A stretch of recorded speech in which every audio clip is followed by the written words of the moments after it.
ఆచి చికెన్ మసాలా.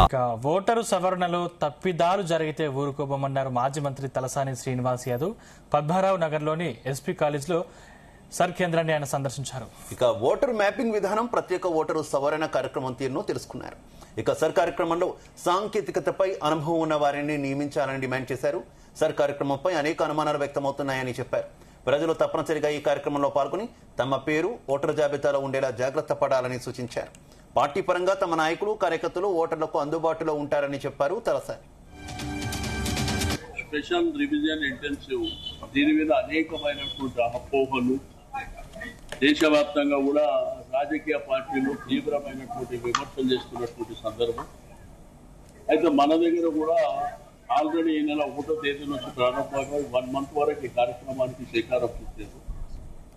అయితే దీంట్లో ఏంటంటే ఇప్పుడు ఎలక్షన్ కమిషన్ వాళ్ళకు డీసీ గారు కూడా ఇప్పుడు ఇక్కడ ఉన్న ఎలక్షన్ కమిషన్ తో కూడా మాట్లాడారు. దీంట్లో ప్రధానంగా ఏంటంటే దీంట్లో ఏదైతే స్టాఫ్ ఉన్నదో ఆ స్టాఫ్ ప్రాపర్ గా లేకపోవడం, దాంట్లో 2-3 బాగా యాక్టివ్ ఉన్నారు. యాక్టివ్ ఉన్న వాళ్ళేమో బ్రహ్మాండంగా చేసుకుంటున్నారు. రెండోది వాళ్ళు ఏంటంటే స్వీపర్స్ ని కూడా పెట్టింది. దీంట్లో స్వీపర్స్ ని పెట్టడం వలన వాళ్ళు మొదలే అన్ఎడ్యుకేటెడ్.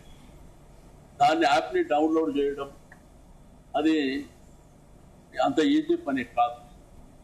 నేను అబ్జెక్షన్ ఒకటి రేజ్ చేసిన ఒకటి, లేకపోతే అన్ఎడ్యుకేటెడ్ వాళ్ళని పెడితే పర్పస్ అచీవ్ కాకుండా ఉంటుంది. కాబట్టి దయచేసి అది చేయండి.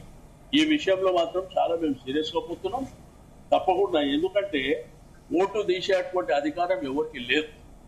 ఎందుకంటే మనకు వచ్చినటువంటి డెమోక్రసీలో మన రాయల్ గా వచ్చినటువంటి మన హక్కు, ఆ హక్కుని కాపాడడానికి మేము పూర్తి స్థాయిలో ప్రయత్నం చేస్తున్నాం. మీరు కూడా దయచేసి భాగస్వామ్యం. తప్పిదాలు జరిగితే మాత్రం మేము అన్ని విధాలుగా ప్రిపేర్ అయి ఉన్నాం. కాబట్టి దయచేసి ప్రజలకు కూడా నా రిక్వెస్ట్, అసలు ఎస్ఐఆర్ అంటే ఏందో కూడా తెలియని వాళ్ళు చాలా మంది ఉన్నారు. ఎస్ఐఆర్ మీన్స్ మనకు ఉన్నటువంటి స్పెషల్ రివ్యూ ఇంటెన్సివ్. మీరేంటంటే మన ఓటుని మనం జాగ్రత్తగా ఎప్పుడైతే పోలింగ్ స్టేషన్కి వచ్చి ఓటు వేసినప్పుడు ఏదైతే చూస్తామో దాన్ని మొదలే జాగ్రత్త పడితే